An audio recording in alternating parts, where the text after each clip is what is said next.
Hey everyone, welcome back to the podcast. We're talking today about lifestyle businesses. So we want to dive right in and first of all define what that is, and then just talk about some of the pluses and minuses of having a lifestyle business and what are some of the planning implications that come out of being at the helm of one of these type of companies. So Holly, good to see you again. Tell us a little bit about a lifestyle business from your standpoint. Yeah, I think lifestyle businesses are probably one of the most common types of businesses in America. And they're essentially businesses where it creates an income, it creates a paycheck, it creates the freedom to work for yourself.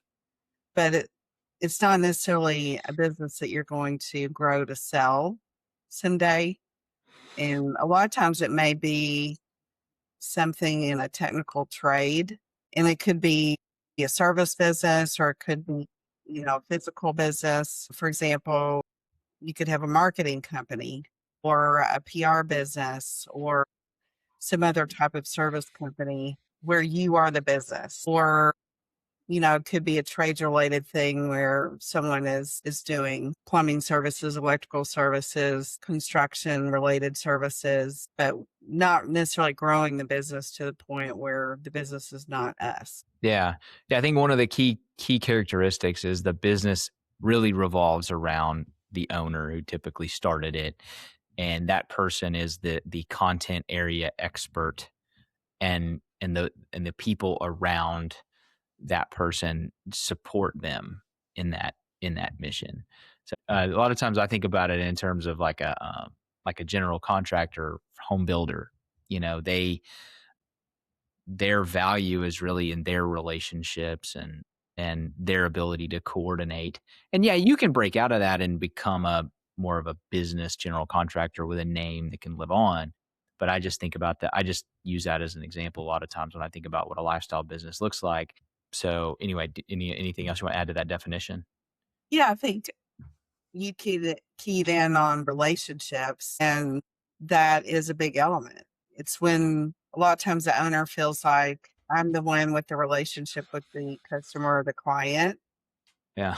And I'm the one that has the brand and the reputation. And if I were not doing what I do, that would go away. Absolutely. Yeah. There wouldn't be anything left, right? If that person just walked away from the company, there wouldn't really be a company left. Right. Okay. No. Okay. Absolutely. Okay. So I think that's a great lead in. Okay. So I want to move to our next, which is I think you said this in a recent conversation that we had, that there can be pressure on businesses because all they hear is grow your business, become independent, sell your business one day. I think there's a lot of noise out there and a lot of pressure that tells people subliminally that the good way is to build an enterprise business that is ultimately sellable one day, and that there's something maybe wrong or you're not, or there's some sort of a lack of success if you're just running a lifestyle business that is generating the lifestyle that you want and you don't really want to take it any further. So tell us why maybe that's a myth and people should feel good or fine if they want to just stick as a lifestyle business. Yeah, I totally agree with what you're saying. There can be some inner judgment around that, or external judgment, that if I'm not growing my business to run without me or to sell someday, that there's something inherently flawed or wrong with that. That's just not necessarily true, because if we're creating income and financial success for ourselves, that's a good thing. And sometimes people don't want to manage people. They don't want the complexity of running a larger business, and they acknowledge that in themselves, and that's okay. It's okay to recognize that I want to keep this small. I want to keep it more intimate and more simple, and I'm at peace with that. Yeah, it's a lot of work to try to, because we were just saying earlier, the definition of the lifestyle is the business revolves around you. So in order to get away from that, you have to find ways to transfer all the knowledge and skills that you have to other people, to come out of doing that, to become a manager of people, and then to have a vision to grow a company. There's all these other things that go along with that that somebody just might not be wired for, or they may not want. And that's totally okay. I mean, it's a difficult road to go down that, somebody may not want to go down, and that's fine, especially when they're getting meaning from their work. Like if they're the ones doing the work, I think there's a lot of meaning that can be taken from that. I know my father was that way when he had an automotive repair shop. I mean, he was a lifestyle business, and he got a lot of meaning, and he created a lot of value in customers' lives because he was the one working on their cars, and people came from all over to do that. So I think there's certainly some value in that. So there's a lot of pressure, but you know what? I think if you want to be a lifestyle business, you should just own it, and it's totally a legitimate way, and a really valuable way to run your company, and most companies run that way. Well, yeah, and it may be that what gave you joy and passion to begin with in doing the business that you do, you might lose all of that if you are stepping back and handing the reins over to other people, and now you're no longer in that technical area that really drew you into that business area to begin with. Yeah, yeah. And so, sometimes people don't wanna do that. They wanna stick with that talent or that area of interest that got them started to begin with. Yeah, it's really, in a lot of ways, it's the best of both worlds because you're out of the corporate world where you're answering to other people and you're just maybe an employee as a part of a large organization. Not that there's anything wrong with that, but if you're somebody that's wired to want some freedom and want some control, then this path offers you that. I was reading something recently that called it the management tax. Okay, and this is a tax on your time, in a lot of ways, your effort and maybe even worry. Where okay, you're transferring these skills, and now you're having to step out of what you do. Now you're having to manage people, and that takes time and effort to manage people. Even if you do want to move out of that, there's a different set of skills, there's a different set of demands that are now from you. Where maybe if you ran a lifestyle business, you can play golf on Fridays or whatever, your enjoyment is. But if you're not, there's this tax on your time when you're managing other people. So that can be a drawback of trying to go down the enterprise route. So there's some drawbacks to having a lifestyle company that we see that we try to help them overcome. What do you see there, Andrew? Yeah, yeah. So, okay, so we've talked a lot about the positives. So, in terms of okay, what should you be aware of, more creating awareness of if you choose to go this route would be so you're not creating something that has a big pile of money at the end of the day, right?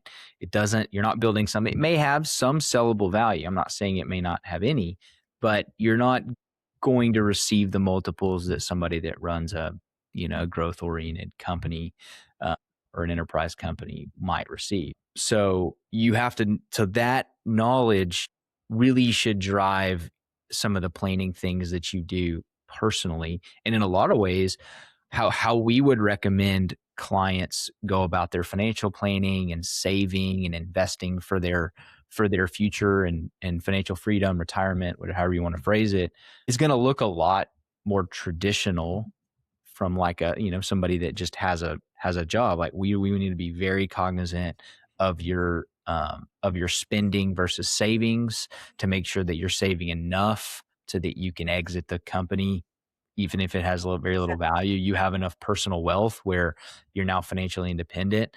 um, I think another thing that you need to be aware of, so there's the planning element of saving enough, but on the flip side of that, it's lifestyle creep. And this is true of anybody. Like lifestyle creep can affect anybody. It's not just the lifestyle business owner. But lifestyle creep, let me define that really quick, is where we over time, as we make more money, we tend to increase our spending and our lifestyle along with that. And so that can lead to, okay, where before I could live on $1,000 a month, right? Well, that means I'm just going to use round numbers. I only need $1 million and then I can recreate my lifestyle. But what if now I spend $10,000 a month? Well, now I need to save twice as much money, or I need to have twice as much money to meet that lifestyle. That's the impact of lifestyle creep. And so, I mean, a lot of us get into this because we have the business, owning a business gives us the opportunity to increase our lifestyle in the way that we want.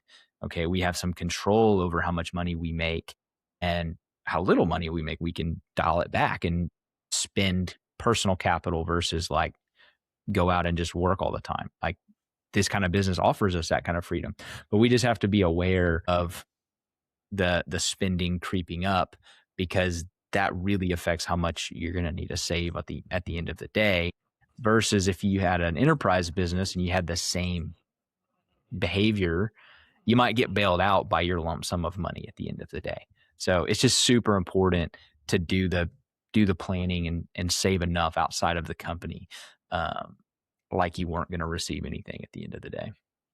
Is there anything you want to add to that? Yeah, I think a lot of the planning really centers around, like you said, saving money outside the company. And that becomes a lot more important with a lifestyle business because, like you said, there's not going to be a sales number on the back end. And it just takes a lot more discipline to make sure that some money is coming out of the business every year and that it's being invested in a way for future retirement and growth. So that focus is the earlier the owner can start thinking about that and planning for that, it's just super important. I think, a lot of times people aren't necessarily very good about, they are thinking, oh, I'll do that later or I'll kick that can down the road. And a lot of times also kind of tying in with what you're talking about with lifestyle creep, when you start a business early on, there can be a lot of suffering. There can be a lot of expenses to get going and a lot of struggle. And so there's some pent up spending and enjoyment that people have that when they finally start making money, it could be very tempting just to use all of that extra money that's coming in toward buying new things or upgrading their home or traveling more, or maybe they're in the thick of things with raising children and all the expenses around that. And so we see that a lot, and just how important it is to have a good handle on the budget and figuring out how much can be saved consistently.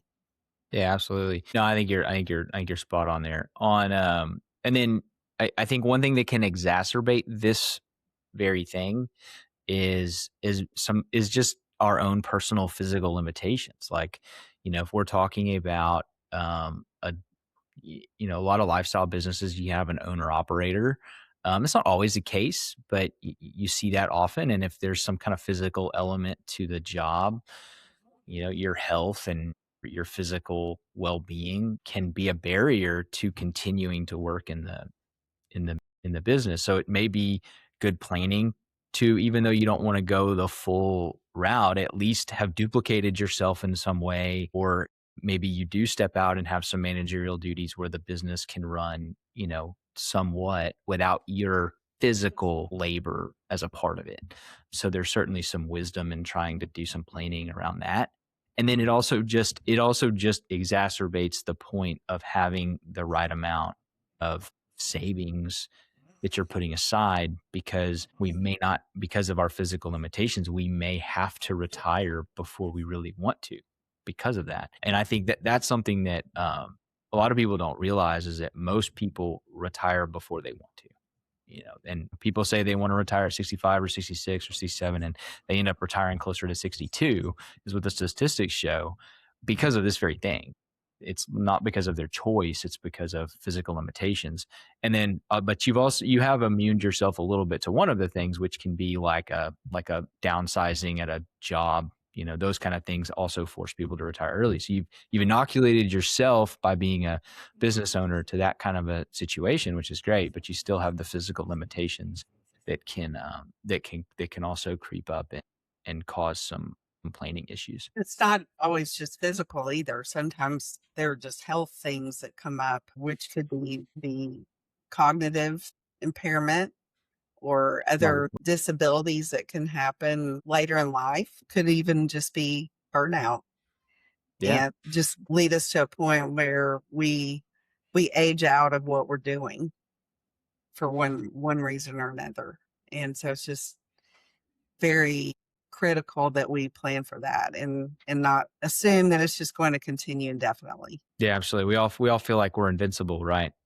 We need that off ramp. Yeah, that's right. That's right.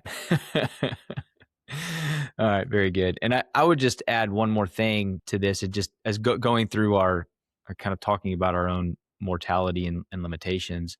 I think it also just highlights the importance of having like your all your protection and your risk management in order and understanding like what you need at different stages from life insurance, disability, liability protection in the company. Like all these things are barriers. And so when you think about, we're talking about like risks of health and things like that, just having those pieces in place are also just really important because you don't necessarily have the business there to continue if something happened to you. So It's really anyway, looking at all the what ifs and yeah, alternative scenarios. A lot of times we don't want to look at those because they may seem negative or, you know, not fun. that's right. That's right. Yeah. Yeah. No, that's a good point. Awesome. Well, I think we hit on the lifestyle business pretty good. I think the one thing that we want our listeners to take home with them would be that it's okay. You know, lifestyle businesses are the most common ones out there, and there's nothing wrong with saying, you know what, I like the way that things are now. I like what I've built. I like doing what I do, and I don't really want to go manage people and grow this large behemoth. I can make my life whole through this structure. And I think there's nothing wrong with that. I think that's great. I think you should own it and just turn off the noise of all those people that say you need to build a company to sell. Yeah, good point. All right, very good. Well, we will see you guys on the next episode. Thanks, Andrew.